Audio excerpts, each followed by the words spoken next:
Is it even possible? Hi, I'm Darren Wright from 12 Church, and today we're asking the question, how can an existing church move towards disciple making? A lot of churches, established churches, are not engaged in effective disciple making. How do we move a church in that direction? Can it be done? Well, it's not easy. Here are 8 steps you can take to move your church toward disciple making.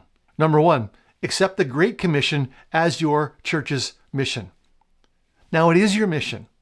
Joining Jesus on mission, being disciples who make disciples, is your church's mission, no matter what your mission statement says. So the call here is to accept that mission, to embrace that mission, and make it yours. A lot of churches could actually fulfill their vision statements, their unique church vision statement, without actually making disciples, without contributing to the mission. Whatever a church's vision is, it's got to align with the mission of making disciples. And as a side note, it's really helpful to discern what kingdom you're actually building. The kingdom some churches are building is a kingdom around personality, or a kingdom around denomination, or a kingdom around some subculture. Make sure that as a part of your mission, you are contributing to Christ's kingdom. Number 2, define what a disciple is. If you're going to make disciples, you better know what the target is. And I'm not terribly concerned that you have the exact same definition as I do, as long as it is a thorough biblical description. I wrote DNA of a Christ follower to identify 8 essential traits of a follower of Jesus. But ultimately, a disciple is someone who makes disciples, someone who is following Jesus, becoming like Jesus, and inviting others to follow together. That's what a disciple is at their core. What is your definition of a disciple? Get it clear and make sure the church understands what a disciple is and what a disciple isn't.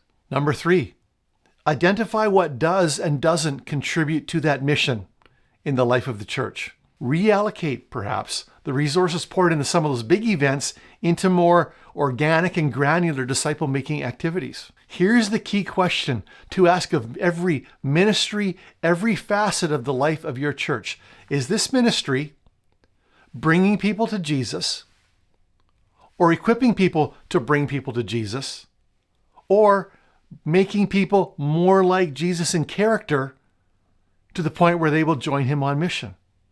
In other words, is this ministry contributing to the mission of making disciples? Go through case by case, every ministry, every aspect of the life of your church. This might even require taking a look at your church library and asking that question about the different categories and the different books. And it might lead to jettisoning some books. Number 4, stop or repurpose ministries, budgets, and staffing that does not align with the mission. Now, it's hard to stop things in an established church, but some things need to be stopped. They take a lot of juice, they don't accomplish much. A lot of churches put a lot of effort and energy, for instance, into Christmas Eve services. But these are just nostalgia nights. They're fellowship nights. You might get some non-church people visiting, and it just reminds them why they don't come to church the rest of the year. A lot of existing ministries will need to have their purposes, the nature of those ministries changed. Men, women, children, youth, they can all be captured, harnessed for disciple making, but it's got to be intentional because it doesn't just happen. Most of these things drift towards fellowship or simply study, input, feed, without any output on mission. So boldly stop or repurpose what needs to be stopped and repurposed for the mission. Number 5, and this is a big one, elevate disciple making. Elevate joining Jesus on mission as the reference point for credibility and influence in the life of the church. In other words, people have credibility, they have influence if and when they're engaged on mission with Jesus, if and when they are disciples who are making disciples. And if they're not, they are not given permission to highly influence the life of the church. This means, for instance, no more lead pastors who have 0 non-Christian friends. This means no more elders or key leaders who are great in business but do not manifest the fruit of the Holy Spirit. This means no more church staff who see the church job as just a job and not a calling. They see it as a career path, but not a mission.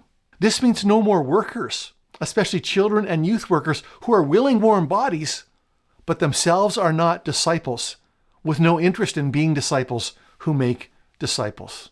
This means that we quit optimizing the life of the church to minimize complaints, that we quit placating the squeaky wheels who are not on mission, who might be big givers, who might have strong personalities and be very outspoken, but they're not on mission. We stop optimizing to please them. Now you might think if we actually did this, a lot of our ministries and things would grind to a halt and we might lose some people. And I say, yep, probably. But why would you keep doing things that take a lot of time and energy and money and effort, but don't contribute to your mission? And in fact, mitigate against you actually achieving your mission by the diversion of those resources. Elevate disciple making as the reference point for credibility and influence in the church. Number 6, train your leaders in leading discovery Bible studies, in fasting and prayer, in personal evangelism, in learning to hear the voice of the Spirit. Those are foundational issues when it comes to disciple making. And in fact, if you can do that, if you know how to lead a discovery study, know how to fast and pray, know how to share your faith, if you know how to hear the voice of the Spirit, you're in a position where you can be a disciple who makes disciples. Make sure you train your leaders in that and then have them train others. And you will begin the process actually of being disciples who make disciples. Number 7, let people leave. Jesus in John 6, after he fed the 5,000, after he did some tough teaching on eating his flesh and drinking his blood, which people probably understood what he meant, total identification with him. Anyway, whatever the reason, people started leaving Jesus. And Jesus turned to his disciples and said, "You don't want to leave too, do you?" He gave them an out. He asked the question. In 12 Church, we call this follow or not. People are free to choose to follow the mission or not. We do not coerce them. Jesus did not coerce. So we need to be free to allow people to leave. Now here's the deal.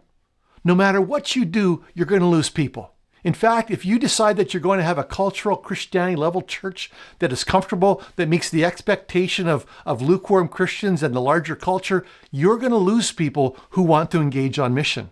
But if you set a clear direction and clear standards and values, you will lose people who don't want anything to do with that. As John Maxwell says, when you set clear direction and clear vision, you get to choose who you lose.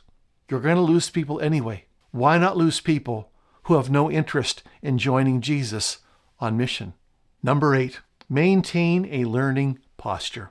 Just keep learning what it means to be a disciple who makes disciples, and continue to deflect and reject and push away good ideas and the latest Christian fads and books and teaching that comes in that diverts people from being on mission with Jesus. Learn how to say no to good ideas that will draw life away from making disciples. Now, all of this goes without saying, requires humility, courage, requires holding your church's status and maybe attendance numbers, as well as possibly your livelihood with open hands. So it's not easy to do, but it is your calling. And it's the great need of your church and the great need of the world right now.